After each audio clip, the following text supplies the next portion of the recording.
Hello दोस्तों, तो आज हम लोग बात करने वाले हैं स्टिमुलस। स्टिमुलस क्या होता है दोस्तों?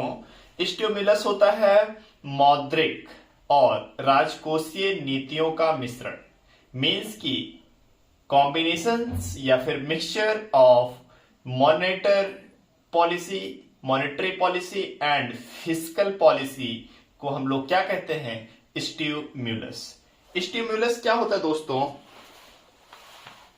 STIMULUS। इसको हिंदी में भी कह सकते हैं ऐसे, स्टिम्यूलस। ये होता है दोस्तों फिस्कल पॉलिसी और मॉनेटरी पॉलिसी। मॉनेटरी पॉलिसी और फिस्कल पॉलिसी का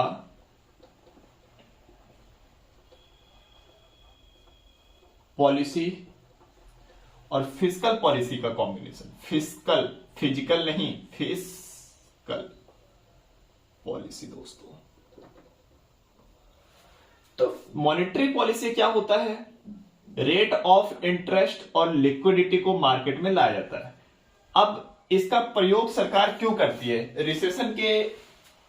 रिसेशन से बाहर निकलने के लिए, या स्लो डाउन की स्थिति से बाहर निकलने के लिए, या फिर डिप्रेशन की स्थिति से बाहर निकलने के लिए। जिसे हम लोगों का कोविड के टाइम रिसेशन में चला गया था, जीडीपी निगेटिव में, वो भी 2 बार कंटिन्यू 2 तिमाही में निगेटिव में रहा, नकारात्मक।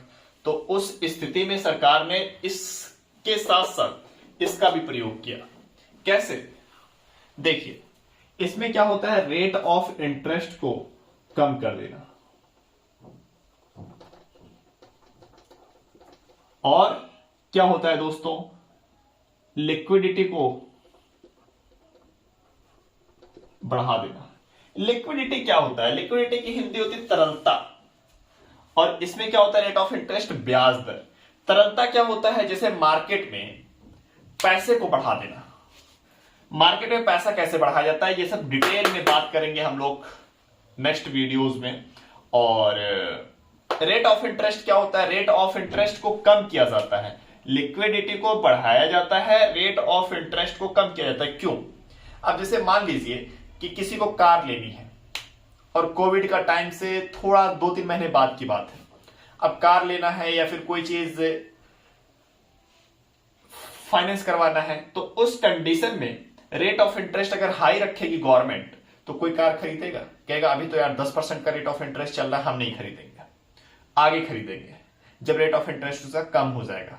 तो जब अभी हम लोग लास्ट वीडियो में बात किए थे एग्रीगेट डिमांड। एग्रीगेट डिमांड अगर बढ़ेगा तो इन्वेस्टमेंट और सब चीज पे भी असर होगा। तो रेट ऑफ इंटरेस्ट कम करेगी गवर्नमेंट, तो क्या होगा, यहां पे डिमांड ज्यादा होगा, लिक्विडिटी बढ़ेगी, लोगों के पास पैसा आएगा। लोगों के पास पैसा आएगा तो क्या होगा, सब एग्रीगेट डिमांड बढ़ेगा। तो इसका तो मॉनेटरी पॉलिसी का ये फंडा रहा। डिटेल में हम लोग आगे क्लास में बात करेंगे दोस्तों। फिस्कल पॉलिसी क्या होता है? गवर्नमेंट इन्वेस्टमेंट करती है, गवर्नमेंट एक्सपेंडिचर,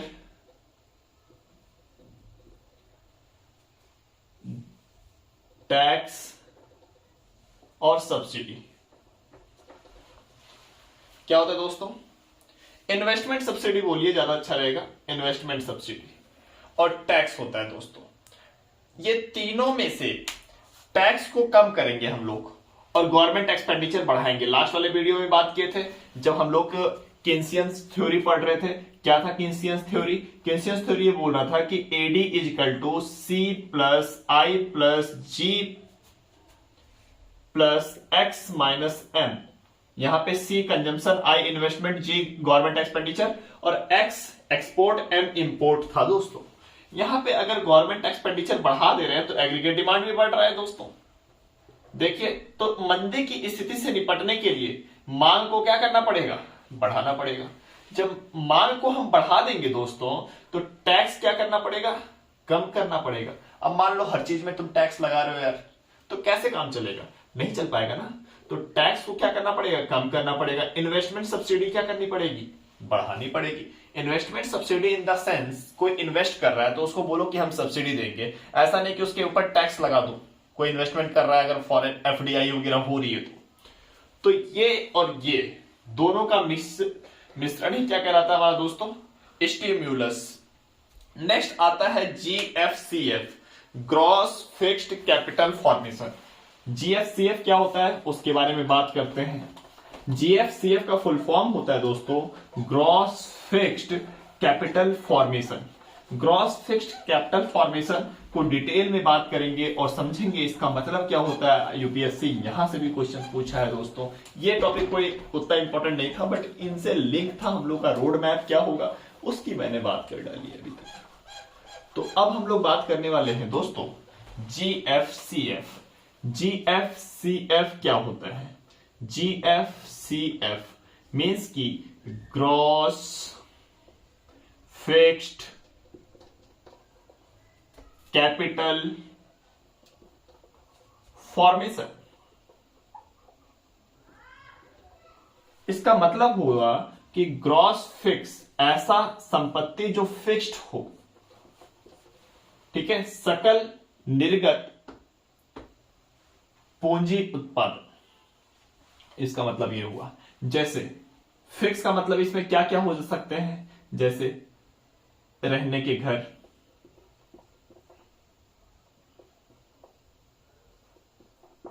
मशीन, पशुधन, रक्षा संबंधी हथियार, ये सभी GFCF में आएगा। GFCF जो होता है दोस्तों 1 साल से ऊपर का हम लोग काउंट करते हैं। जैसे रहने का घर हम लोग 100 साल तक भी रह सकते हैं, 200 साल तक भी रहा जा सकता है उसमें। मशीन ये भी हमारा एक पूंजी की तरह हुआ। पशुधन भी हमारा 10 साल से 1 साल से ऊपर का होता है। जैसे गाय ले लिया, भैंस ले लिया, तो कम से कम 1 साल तो ऊपर तक चलता ही है जो फिक्स्ड हो। रक्षा संबंधी जैसे राफेल वगैरह हो गया, तेजस हो गया, ये सब हमारे हथियार हैं। अब ये जितना ज्यादा GFCF होगा, जितना ज्यादा GFCF होगा उतना ही हमारा क्या होगा, GDP पोटेंशियल ज्यादा होगा। GFCF is directly proportional to potential of GDP।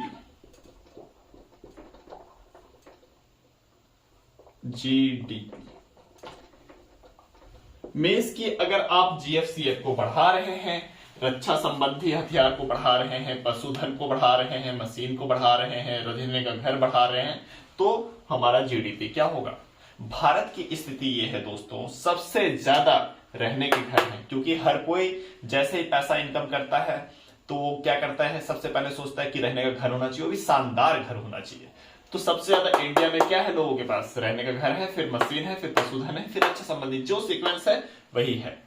अब हम लोग बात करेंगे, बड़ा एक रिलेशन अच्छा सा होता है कि सेविंग होगा, फिर इन्वेस्टमेंट होगा। एक बचत और निवेश में भूमिका समझते हैं, इसको मैं रफ कर रहा हूं दोस्तों, आप लोग थोड़ा धैर्य बनाए रखिए। मैं एक एक चीज को समझाऊंगा आपको, GFCF क्या होता है और निवेश और बचत में क्या रिलेशन है।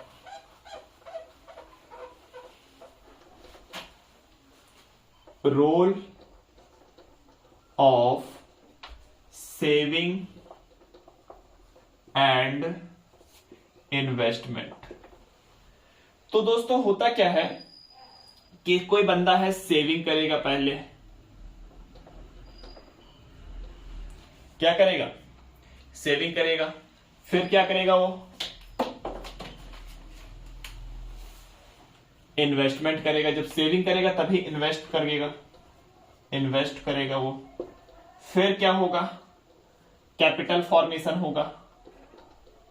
फिर क्या होगा, कैपिटल फॉर्मेशन के बाद प्रोडक्टिविटी बढ़ेगी। क्या होगी, प्रोडक्टिविटी बढ़ेगी, कैपिटल फॉर्मेशन होगा, इन्वेस्टमेंट, सेविंग होगा तभी इन्वेस्टमेंट होगा, तभी कैपिटल का फॉर्मेशन होगा, तभी इनकम होगी। फिर क्या होगा, इनकम, देन ये ग्राफ हम लोग देख सकते हैं दोस्तों। तो ये रहा हम लोगों का टॉपिक, और ICOR के बारे में नेक्स्ट वीडियो में बात करने वाले हैं। तब तक के लिए धन्यवाद।